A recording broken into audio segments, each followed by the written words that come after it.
News देख रहे हैं आप, मैं हूं आपके साथ नेहा वालिया। रुक करेंगे उत्तर प्रदेश की अहम खबरों का। श्री काशी विश्वनाथ धाम के लोकार्पण पर मास पर्यंत चलने वाले कार्यक्रम के तहत साल 2022 के पहले दिन एक नया कीर्तिमान बनेगा। बाबा के दरबार में नए साल के पहले दिन 1001 शंखनाद कर विश्व रिकॉर्ड बनाने की तैयारी है। धाम से विश्व भर में शंखनाद की गूंज सुनाई देगी। इसका आयोजन प्रयागराज स्थित उत्तर मध्य क्षेत्र सांस्कृतिक केंद्र के द्वारा होगा। शंख वादन के लिए ऑनलाइन आवेदन मांगे गए थे, जिसका विज्ञापन काफी चर्चा में आया था। मिली जानकारी के मुताबिक देश भर से लगभग 1500 शंख वादकों ने आवेदन किया। इसमें 20 आवेदन प्रयागराज से हैं। इसके अलावा उत्तर प्रदेश उत्तर पूर्व क्षेत्र के 200 शंख वादक इसमें शामिल हैं। के पहले दिन आज वाराणसी में रिकॉर्ड बनने जा रहा है। करीब 1001 शंख एक साथ बजाए जाएंगे, जिसके साथ ही एक नया रिकॉर्ड कायम किया जाएगा।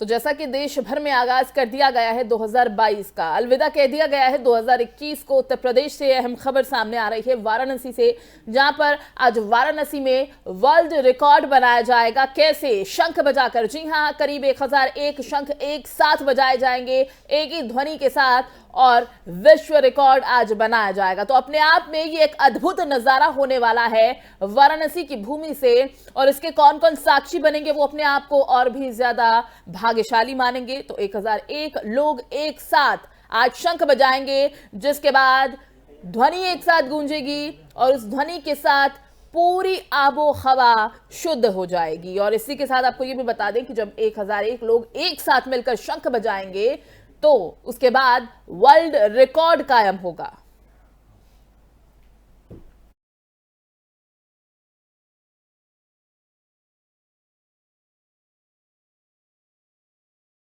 ज्यादा जानकारी के साथ हमारे संवाददाता राम किशोर मिश्रा है बनारस से। बहुत बहुत स्वागत आपका।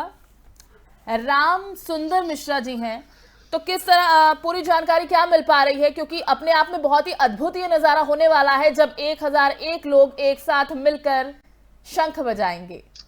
जी नेहा, बिल्कुल। अभी जब थोड़ी देर बाद काशी में जब नए वर्ष के स्वागत के लिए सभी लोग पारंपरिक ढंग से जब शंखनाद करेंगे, तब उसके बाद एक बड़ा कार्यक्रम, ये कार्यक्रम पूरा पर्यटन विभाग धर्मार्थ कार्य विभाग द्वारा कराया जा रहा है, जिसके तहत नए साल के स्वागत के लिए शंखनाद का कार्यक्रम किया गया है। हाँ। और इसको देखने के लिए देश विदेश से भी काफी लोग आ रहे हैं। जी, तो जिस तरह से आप बता रहे हैं कि देश विदेश से लोग पहुंचेंगे इस कार्यक्रम को देखने के लिए, अद्भुत ये बहुत नजारा रहने वाला है। तो ऐसे में इस वक्त एक बहुत अहम सवाल ये हो जाता है कि कोरोना को देखते हुए किस तरह की तमाम तैयारियां की गई है जब एक साथ एक जगह इतने सारे लोग एकजुट होंगे।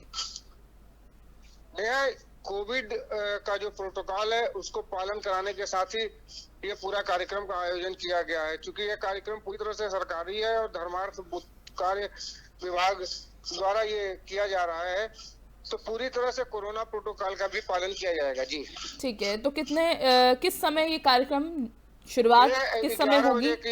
11 बजे कार्यक्रम निर्धारित है कि 11 बजे के बाद इसको शुरू किया जाएगा, लेकिन अभी थोड़ा देर विलम्ब चल रहा है, यहाँ से थोड़ी देर बाद शुरू हो जाएगा। जी, और राम सुंदर जी, एक ये भी खबर मालूम चल रही है कि जब 1001 लोग एक साथ शंख बजाएंगे और उसके बाद वर्ल्ड रिकॉर्ड भी कायम हो जाएगा। जी नेहा, वर्ल्ड रिकॉर्ड, राम सुंदर जी, वर्ल्ड रिकॉर्ड आज हम बनाने वाले हैं जब 1001 लोग एक साथ मिलकर शंख बजाएंगे। जी बिल्कुल, यह एक नया रिकॉर्ड भी होगा। साथ साथ देखिए, काशी जो है वो धर्म संस्कृति शिक्षा की राजधानी, एक नया संदेश हमेशा देती रही है। प्रधानमंत्री का संसदीय क्षेत्र है, लोग इसके तरफ काफी आकर्षित है। तो इसको और अच्छा कैसे किया जाए, इस पर जो है वो सरकार का एक योजना चल रहा है। उसी के तहत ये सब सारे कार्यक्रम आयोजन किए जा रहे हैं, और ये पूरा कार्यक्रम काशी विश्वनाथ न्यास समिति की तरफ से किया जा रहा है, और ये उत्तर प्रदेश सरकार का धर्मार्थ कार्य एवं पर्यटन मंत्रालय द्वारा किया जा रहा है। क्योंकि पर्यटन मंत्रालय है, तो डोमेस्टिक जो घरेलू पर्यटक हैं उनको आकर्षित करने के लिए विशेष तौर से इस कार्यक्रम को आयोजित किया है। लेकिन काशी में विदेशी भी काफी संख्या में थे, तो वो भी काफी संख्या में शामिल हो रहे हैं। जी चलिए, बहुत बहुत शुक्रिया आपका तमाम जानकारी के लिए। नज़र बनाए रखें, आपके पास से वापस हम जानकारी के लिए लौटेंगे। लेकिन जिस तरह से हमारे संवाददाता ने अभी बताया कि काफ़ी संख्या में लोग यहाँ पर आएंगे, न सिर्फ भारत से बल्कि देश विदेश से भी लोग एकजुट होकर इस कार्यक्रम को देखने के लिए, इस कार्यक्रम के साक्षी बनने के लिए वाराणसी पहुंच चुके हैं। तो नए साल की शुरुआत हो गई है। साल 2022 का जश्न पूरी दुनिया में धूमधाम के साथ मनाया गया। कुछ लोग नए साल की शुरुआत अपने परिवार वालों के साथ मना रहे हैं, गिफ्ट देकर या मिठाई खाकर कर रहे हैं, और कुछ लोग नए साल के पहले दिन मंदिरों में जाकर पूजा अर्चना करते हैं। और इसी दौरान उत्तर प्रदेश के वाराणसी में नए साल के पहले दिन सुबह अस्सी घाट पर भी मां गंगा की भव्य आरती की गई है। इसके साथ ही भक्तों ने श्लोक जाप किया। बताते चले, वाराणसी में हर साल इसी पारंपरिक तरीके से नए साल का स्वागत किया जाता है। हर साल नए साल की शुरुआत भगवान के आशीर्वाद से करने के लिए कई लोग गंगा के विभिन्न घाटों पर पहुंचते हैं, आरती में शामिल होते हैं। तो नए साल के आगमन को लेकर पूरी दुनिया में जश्न का माहौल है। उत्साह के साथ लोग नए साल के आगमन को लेकर तैयारियां भी कर रहे हैं। इसी मौके पर वाराणसी के फूल मंडी में लोगों की भारी भीड़ देखने को मिली। खासतौर पर गुलाब को खरीदने के लिए लोगों में काफी उत्सुकता देखी जा रही है। तस्वीरें देखिए जरा आप, और देखिए कितने यहाँ पर लोग संख्या में पहुंच रहे हैं गुलाब खरीदने के लिए। मंडी में गुलाब के फूल की सबसे ज्यादा मांग है, और जो विक्रेता हैं उनसे बातचीत के दौरान उन्होंने बताया कि आज और कल के दिन गुलाब की सबसे ज्यादा मांग रहेगी, जिससे दुकानदारों को भी फायदा होगा।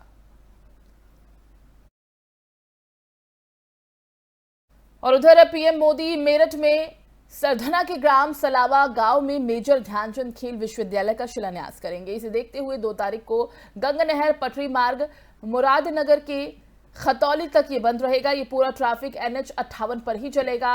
एसपी ट्रैफिक जितेंद्र कुमार श्रीवास्तव ने बताया कि सलावा में कार्यक्रम स्थल पर पहुंचने के लिए NH58 से दौराला फ्लाईओवर के नीचे होते हुए कस्बा दौराला में झुंडा चौपाला रेलवे फ्लाईओवर के ऊपर से होते हुए ये रूट बनाया गया है। दौराला सरधना रोड से अटेरना नहर पुल होते हुए एक रूट तैयार किया गया। जनप्रतिनिधि इस रूट का इस्तेमाल कर कार पार्किंग स्थल P4A पर पहुंचेंगे। विभिन्न जनपदों से आने वाले खिलाड़ियों की बसें पार्किंग स्थल P4B पर पहुंचेंगी।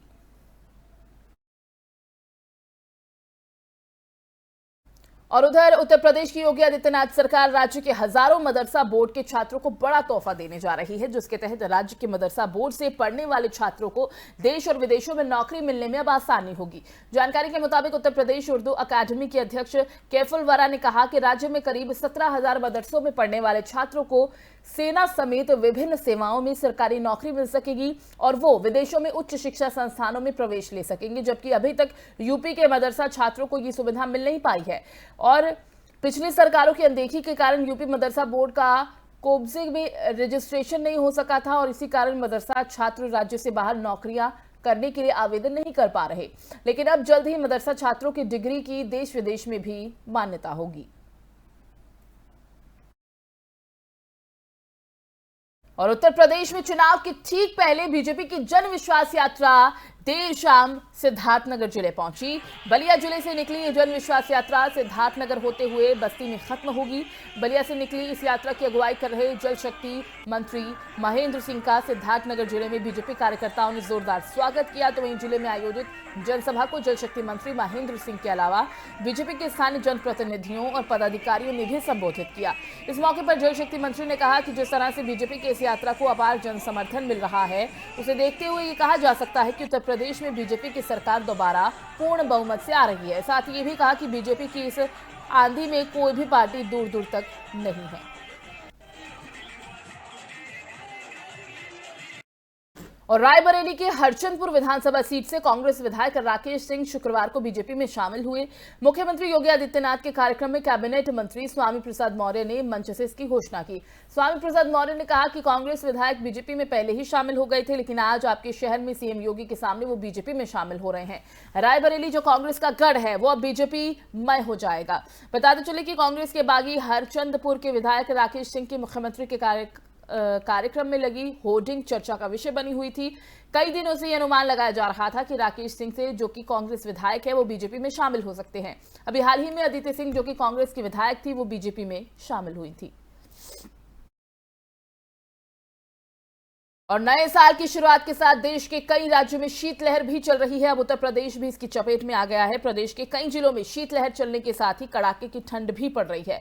मौसम विभाग के मुताबिक राज्य में शीतलहर की शुरुआत हो चुकी है और आने वाले दिनों में भी ये जारी रहेगी। इस बीच प्रदेश के ज्यादातर शहरों में तापमान में कमी आ गई है। कुछ शहरों में सुबह में घना कोहरा देखने को मिल रहा है तो कुछ शहरों में आसमान में बादल छाए हुए हैं। बताते चले कि मौसम विभाग ने पहले ही अनुमान जताया था कि नए साल पर भी ठंड का कहर जारी रहेगा। इस दौरान कोहरा, आसमान में बादल के साथ साथ तापमान में कमी और शीतलहर चलेगी। जानकारी के मुताबिक प्रदेश के ज्यादातर शहरों में वायु गुणवत्ता सूचकांक मध्य से संतोषजनक श्रेणी में रिकॉर्ड किया जा रहा है।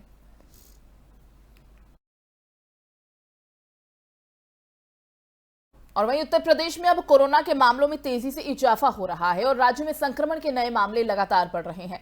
जानकारी के मुताबिक राज्य में पिछले 24 घंटों में प्रदेश में कोरोना संक्रमण के 251 नए मामलों की पुष्टि हुई, जबकि एक दिन पहले ही राज्य में 193 मामले सामने आए थे। राज्य में पिछले 4 दिनों के भीतर लगातार मामलों में इजाफा हो रहा है और राज्य में 6 महीनों के बाद फिर मामलों में तेजी आ रही है। उत्तर प्रदेश में लगातार कोरोना संक्रमण के मामलों में बढ़ोतरी देखने को मिल रही है और राज्य में पिछले 5 दिनों में संक्रमित लोगों की संख्या लगभग 6 गुना बढ़ चुकी है।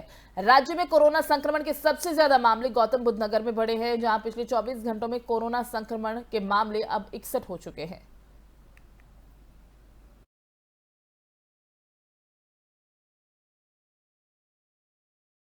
वहीं लखनऊ में चल रही 60 एसी इलेक्ट्रिक बसों में नए साल से दिव्यांग यात्री मुफ्त में सफर कर पाएंगे। इसके अलावा 6 अन्य श्रेणियों को भी लोगों को मुफ्त सफर का तोहफा देने की तैयारी है। 5 जनवरी को मंडलायुक्त के यहां होने वाली सिटी ट्रांसपोर्ट की बैठक में इस संबंध में प्रस्ताव पेश किया जाएगा और उम्मीद है कि प्रस्ताव को मंजूरी भी दे दी जाएगी। और यही नहीं, नए साल पर 40 नई एसी इलेक्ट्रिक बसें भी शामिल की जाएंगी। बोर्ड की बैठक में संविदा कर्मचारियों के मानदेय में बढ़ोतरी पर भी निर्णय लिया जाएगा। लखनऊ सिटी ट्रांसपोर्ट के प्रबंध निदेशालय पल्लव बॉस ने बताया कि बैठक में इन सभी प्रस्तावों को रखा जाएगा और कोशिश की जाएगी कि इन्हें मंजूरी भी मिल जाए। तो दिव्यांग यात्रियों के लिए योगी सरकार की इसे एक बड़ी सौगात माना जा रहा है। ई बसों में अब दिव्यांग लोग मुफ्त में सफर कर पाएंगे।